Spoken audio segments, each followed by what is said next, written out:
Assalamu alaikum. How are you all? Hope so you will be fine. So today's topic is gaseous exchange in labs.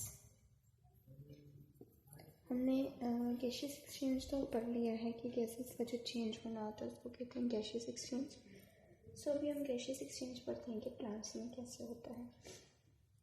सो इस topic को start करने से पहले मैं आपको एक दो चीज़ें बताऊंगी, उनको अपने माइंड में रखें.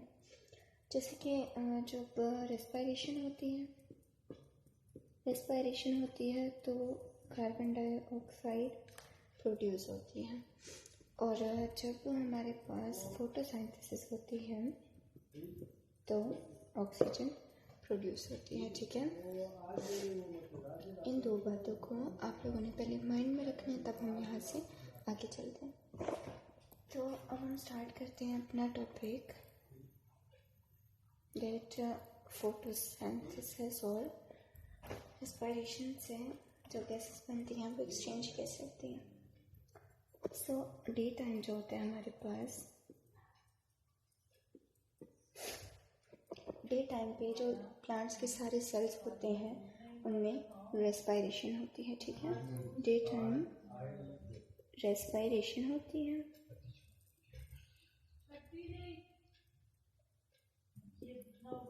रेस्पायरेशन होती है और जो ग्रीन प्लांट्स होते हैं लीफ के, वो रेस्पायरेशन के साथ साथ फोटोसिंथेसिस भी कर रहे होते हैं. ठीक है, रेस्पायरेशन तो हो रही होती है डे टाइम पे, फोटोसिंथेसिस भी हो रही होती है. दोनों प्रोसेसेस जो हैं ये डे टाइम पे अकर होते हैं. ठीक है, फोटोसिंथेसिस में जो लीव्स होते हैं वो कार्बन डाइऑक्साइड को यूज़ करते हैं जो कि रेस्पायरेशन में प्रोड्यूस होती है. जैसे कि मैंने आपको पहले बताया था कि जो कार्बन डाइऑक्साइड है वो रेस्पायरेशन में प्रोड्यूस होती है. तो वो जो कार्बन डाइऑक्साइड है वो कुछ रेस्पायरेशन से प्रोड्यूस होती है और कुछ कार्बन डाइऑक्साइड जो है वो इन्वायरमेंट में पहले से प्रेजेंट होती है. ठीक है, कुछ एनवायरनमेंट में प्रेजेंट होती है, कुछ रेस्पायरेशन के थ्रू प्रोड्यूस होती है.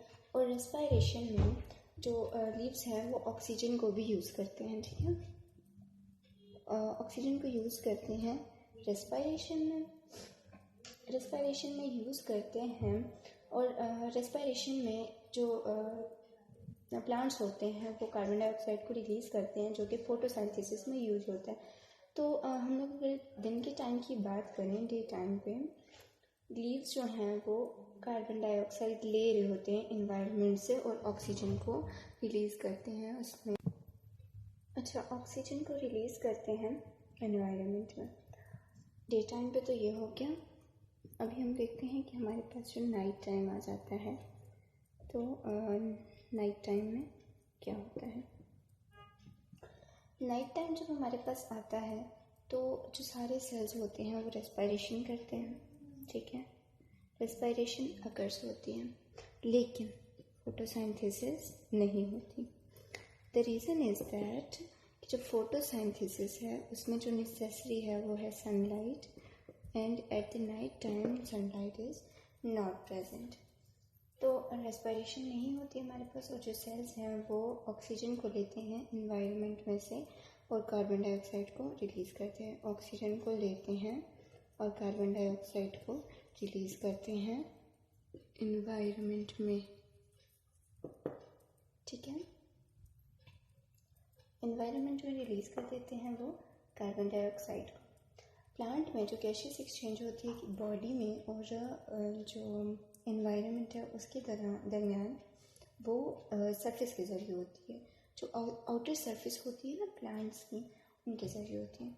जो रूट्स की, स्टेम की, लीव्स की आउटर सरफेस होती है उसको हम लोग कहते हैं एपिडर्मिस. एपिडर्मिस जो है हमारे पास ये है आउटर सरफेस.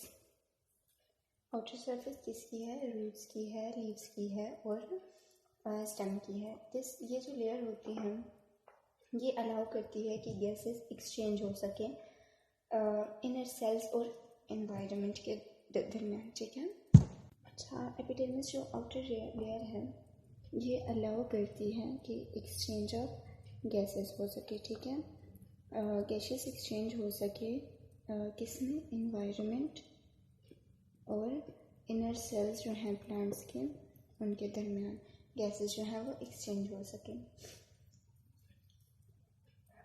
सम पार्ट्स जो हैं वो थिक, उन पे थिक क्यूटिकल प्रेजेंट होती हैं और एपिडर्मिस के ऊपर। एपिडर्मिस के ऊपर कुछ जगह हैं जहाँ पे एपिडर्मिस आउटर लेयर है कि, लेकिन कुछ जगहों पे जो एक थिक क्यूटिकल है, थिक क्यूटिकल प्रेजेंट होती है एपिडर्मिस के ऊपर। तो एपिडर्मिस के ऊपर जब थिक क्यूटिकल प्रेजेंट होती है तो वो भी, ये भी जो है गैशियस एक्सचेंज को अलाउ करती है, ठीक है। क्योंकि अगर गैशियस एक्सचेंज ना हो हमारे पास तो प्लांट्स जो हैं वो अपना प्रोसेसेस नहीं कर सकेंगे, जैसे रेस्पिरेशन या फोटोसिंथेसिस है, ये नहीं हो सकेगा और इस वजह से जो है उनकी डेथ काज हो जाएगी, ठीक है। अगर ये दोनों प्रोसेसेस रुक जाएं तो हमारे पास प्लांट्स की डेथ काज हो जाती है। लीव्स में और यंग स्टेम्स में एपिडर्मिस जो है उनके स्मॉल पोर्स होते हैं जिनको हम लोग कहते हैं स्टोमेटा। स्टोमेटा कहते हैं, स्टोमेटा कुछ स्मॉल पोर्स होते हैं और इन ये जो पार्ट्स होते हैं जिनमें स्मॉल पोर्स प्रेजेंट होते हैं, एयर मूव करती है, एयर की जो मूवमेंट होती है इन और आउटसाइड वो इन स्मॉल पोर्स के ज़रिए होती है स्टोमेटा से, ठीक है, जिनको हम स्टोमेटा कहते हैं। और बॉडी के इनसाइड, बॉडी के अंदर गैशियस एक्सचेंज जो है वो सेल्स में गैशियस एक्सचेंज जो है बॉडी के अंदर भी अगर होती है। सिर्फ मतलब ये नहीं कह सकते कि हम लोग के ये इन्वायरमेंट और बॉडी में या फिर सेल्स में है, बल्कि ये इनसाइड दी बॉडी भी अगर होती है, ठीक है। जैसे एक सेल से दूसरे सेल में, क्योंकि हम लोगों ने पढ़ा था कि जो सेल्स होते हैं या जो एयर होती है वो मूव करती है हायर रीजन से लोअर रीजन्स में, ठीक है। और जो बॉडी स्टेम्स होती हैं उनकी जो कवर एंटायर सरफेस होती है, ठीक है। देखते हैं हम लोग बॉडी स्टेम्स को। बॉडी स्टेम्स की जो सरफेस है उसके ऊपर होती है हमारे पास बार्क होती है, जो उसकी कवरिंग होती है, ये कवरिंग होती है, उसको हम लोग कहते हैं बार्क, ठीक है। बार्क प्रेजेंट होती है, बार्क प्रेजेंट होती है और गैशियस एक्सचेंज जो है वो उसके ज़रिए नहीं हो सकती। जो बार्क है वो अलाउ नहीं करता और sorry don't allow gaseous exchange.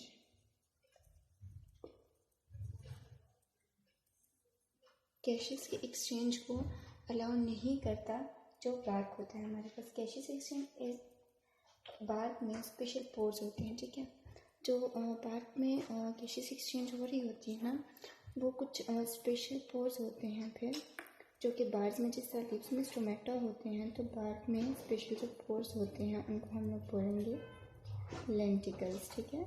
जो लेंटिकल्स प्रेजेंट होते हैं, लेंटिकल्स जो प्रेजेंट होते हैं हमारे पास बार्क में, वो अलाउ करते हैं गैशियस एक्सचेंज को, अलाउज गैशियस एक्सचेंज। ये गैशियस एक्सचेंज को अलाउ करते हैं कि गैसेस जो हैं वो एक्सचेंज हो सके। सो हमने इस टॉपिक में यही पढ़ा है कि जो डे टाइम है वहाँ पे डे टाइम रेस्पिरेशन और फोटोसिंथेसिस दोनों अगर होती हैं, जबकि नाइट टाइम पे ओनली रेस्पिरेशन अगर होती है। फोटोसिंथेसिस अगर ना होने की रीज़न ये है कि सनलाइट प्रेजेंट नहीं होती। सो जो गैसेस बनती हैं रेस्पिरेशन के ज़रिए वो फोटोसिंथेसिस में यूज़ होती हैं, जो फोटोसिंथेसिस में बनती हैं वो रेस्पिरेशन में यूज़ होती हैं। और किस तरह से किन किन चीज़ों से ये गैसेस एक्सचेंज होती हैं, उसमें हमारे पास एपिडर्मिस, स्टोमेटा और लेंटिकल्स है। एपिडर्मिस जो है आउटर मोस्ट लेयर है स्टेम्स की, रूट्स की और लीव्स की। स्टोमेटा आउटर मोस्ट लेयर है, स्टोमेटा छोटे छोटे पोर्स हैं प्लांट्स में और यंग स्टेम्स में, जबकि लेंटिकल्स जो हैं वो बार्क में प्रेजेंट स्पेशल पोर्स हैं, क्योंकि बार्क में गैसेस एक्सचेंज नहीं होती। सो आज का हमारा टॉपिक यही था। अगर आपको कोई क्वेश्चन हो तो please place it in comments. Thank you.